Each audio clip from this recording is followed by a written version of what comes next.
Alright, we'll have more opportunities for photos later. This is it. We have already announced it.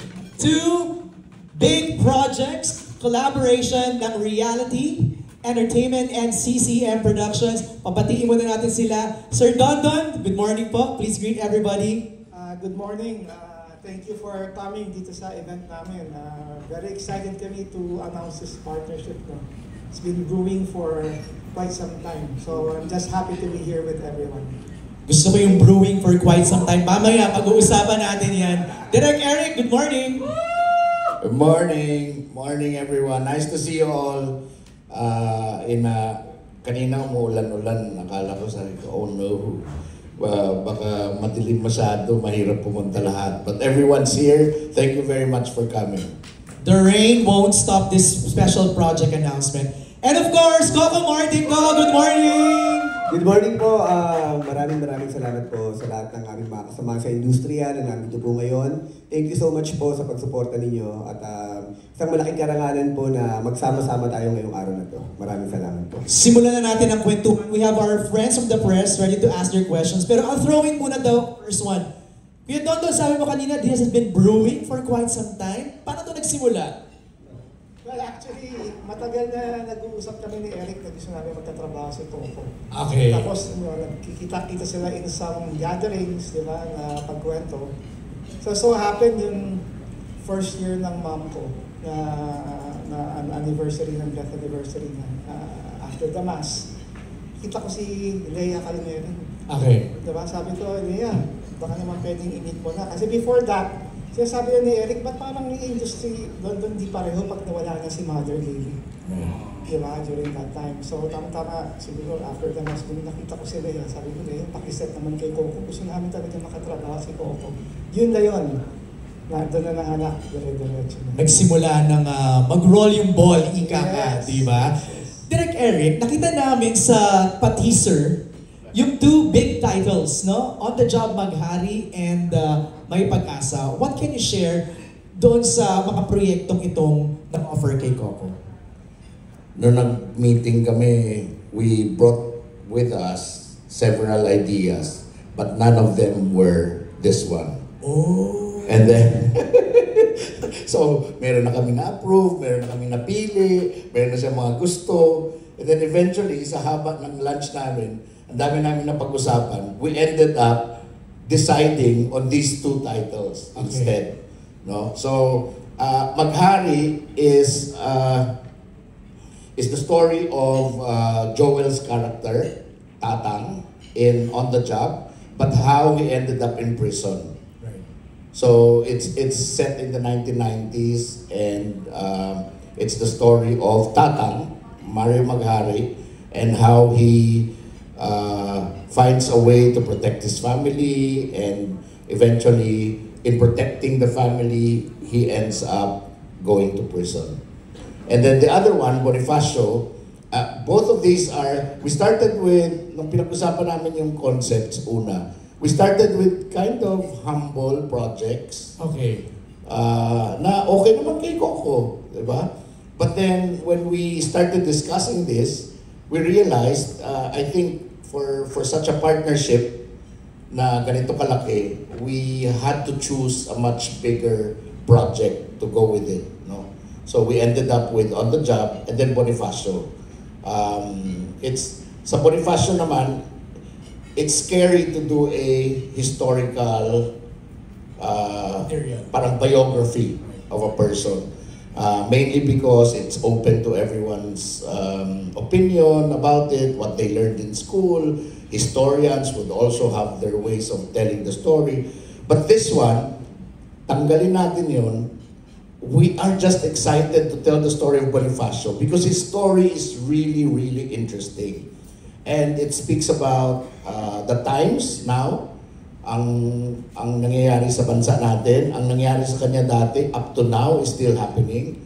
And it's just nice to bring it to modern times. Okay. And we're also shooting it modern. We're not shooting it like Period.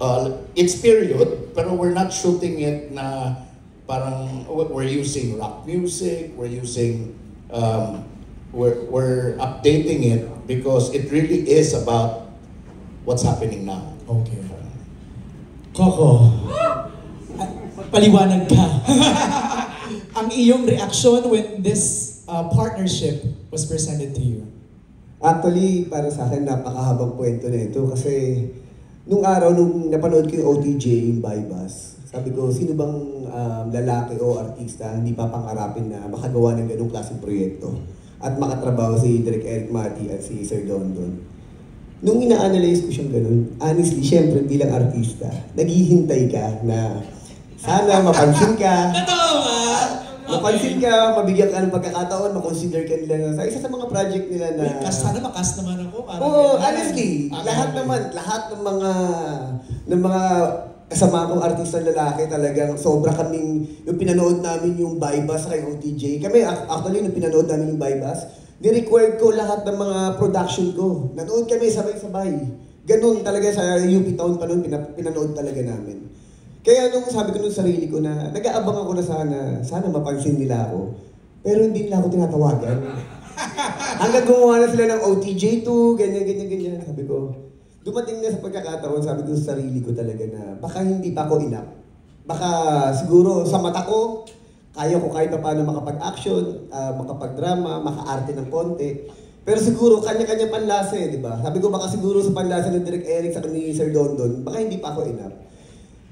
Tahimik lang ako. Tapos sabi ko nung sarili ko, kung hindi talaga nila ako nakukonsider, pero yun yung layo nung naano ko, sila iniisip ko, ako hindi nila ako iniisip.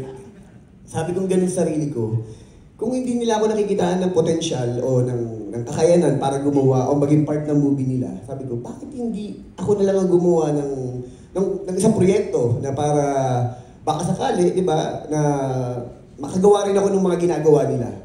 Pero dahil sobrang busy ko sa Batang Quiapo, kumbaga parang dire-diretso lang, trabaho. And then isang araw nga, kinukwento kanina ni Sir Don Don, sinabi sa akin ni Ate Leia, producer ko, sabi niya, gusto ko daw makausap ni Sir Don Don sa kanila Direk Eric. Baka daw pwede kayo makapag-lunch o whatever.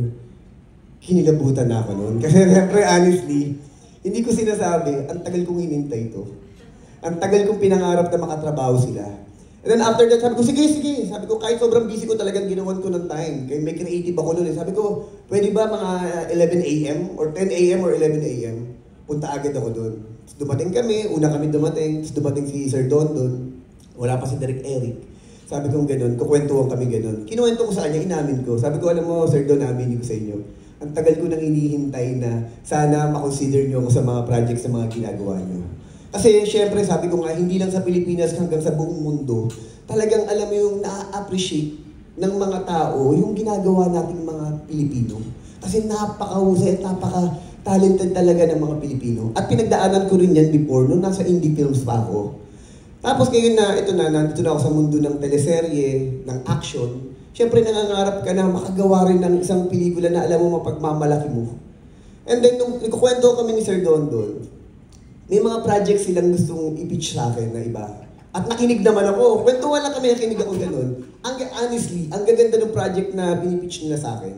Pero habang nagkukwentuhan kami, sinabi ko sa kanya talaga, kinuwento ko sa kanya yung ano. Sabi ko, alam mo Sir Don, yung totoo, sabi ko, naghihintay ako tawagan niyo ako eh. Kasi sabi ko ganun, sabi ko, sobra akong fan ng OTJ, saka ng Bypass. Kinuwento ko sa kanya lahat ng ano. Habang nagkukwento ko, nakikitaan niya ng may project kami.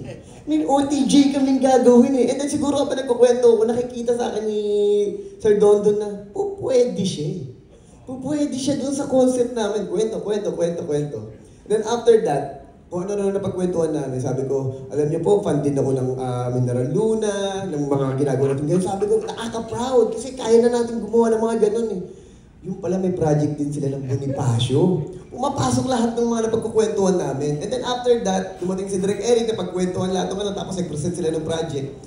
Pero, mas umangat yung concept nila ng OTJ sa Bonifacio. Siguro dahil sa itsura ko, sa kakayanan ko, sa bilang ako na batang kalye, di ba? Yung normal na tao, normal na Pilipino, mas sumuswak sa akin yung mga character ng sa OTJ ni Mari Maghari sa kadung si Bonifacio. And then after that yun na po. Nag-flow na siya parang every week, nagmi-meeting kami, nagki-creative. Tapos, Matagal na po to. Matagal na po yung meetings namin. Kaya sinasabing brewing. Anyway. yun po. Kaya, every time na kami nadidevelop yung kwento, yung projects, and then, hanggang na finally, napag-desisyonan namin na, ito na, gawin na natin, and then, after that, ang iniisip namin, paano palalakihin yung project. Hindi lang para sa buong Pilipinas, kundi para, paano natin ipipresenta in global, yung gawang Pilipino, na which is yun yung laging ginagawa natin. Kaya, sabi nga namin tatlo na, kung gagawa tayo, siguro doon na natin na magmamarka to, hindi lang sa Pilipinas, kundi sa buong mundo. Kasi, minsan lang yung pagkakataon na ito eh. Sabi ko nga ako, mako-contribute ko lang dyan siguro, sabi ko yung pagiging professional. Kasi every time na nag-meeting kami, talagang sinusubukan ko na parang, kahit sa production ko na, may ambag yung, kung paano yung pagiging maayos at mabuting trabador o tagasunod o bilang artista. And then sabi ko nga, sa sobrang tiwala ko kay Direk Eric at Sir Dondon, sabi ko, sila na bahala dun sa film. Hanggat maaari, nakalikod lang ako ganun kasi gusto kong matuto sa kanila. At unang-una, sabi ko, sobra akong proud na ang magsusunod nito, si Michiko, na matagal ko na rin pinangarap na makatrabaho nung nandun pa ako sa Indie Films. At ngayon, makakatrabaho ko na silang lahat. Kaya napaka, sagot sa matagal ko nang hinihintay at dasal. Kaya, very proud and nagpapasalamat ako. May hints na bago pa kami mag-meeting, may hints na mangyayari talaga to. Kasi hiniram ko yung isang artista ni Coco, yung abogado niya. Si Attorney Ray. Si Attorney Ray. Tapos, pagdating niya sa set ko, sabi niya, pinapasabi pala ni Coco, ginamit mo daw akong artista, pero ba't siya daw hindi mo in-offera? Sabi ko, darating din tayo dyan. Sabi ko, direct ito kwento niyan. Nung tinawagan na inihiram nila yung isang artista ko, kasi totoo, kumpare ko yun sa attorney ko. Nagulat ako. Kinukuha siya ng Direk Eric Mati. Sabi ko, pare, alam mo, sabi ko, sa totoo lang, napakaswerte mo. Ako pangarap ko lang sila makatrabaho. Samantalang ikaw kinukuha nila, diniit mo pa ako. Alam mo yung ganun yung ko sa ano. Kaya nakakatuwa, and then after that na mangyayari rin pala ito. Parang ganun. Pero Kuya Dondon, naghihintayan lang pala kayo. Naghihintayan talaga kami. Tsaka, siguro, isa pang mission namin dito, kaming tatlo. Nag-uusap-usap kami. Since nandito na rin tayong lahat, parang tayo naman ang mga partners talaga sa industry na to. Siyempre, mga friends natin from the media. At siyempre, mga friends namin sa cinema. Nandito mula SM, Ayala, Robinson, Cinema Fasil, Cinema sa Cinema 2000, I hope walang mamiss, Fisher Mall. Diba? Nandito sila lahat. Siyempre it's a partnership. Hindi lang namin tatlo. Partnership natin tong lahat. Diba? Para ito na yung ambag natin na sana lalong lumakas ang industry natin, lalo sa cinema. Diba? Kasi, syempre, para sa amin tatlo, mahalaga ang cinema. Diba? Like, for me, lalo na sa akin, sa personal kong dito ako ni-raise dito akong pinanganak. Diba? Mula kay mother, kay father, diba? I mean, dyan na ako lumaki. So talagang, syempre, for the next generations, parang siguro instrumento lang tayong lahat ngayon para gamitin tayo sa mga future generations, di ba? Ang daming gustong pumasok sa pelikula, kaya hindi natin pwedeng pabayaan yan. Di ba? Mahal natin ang cinema. Mabuhay ang cinema. Alright, let's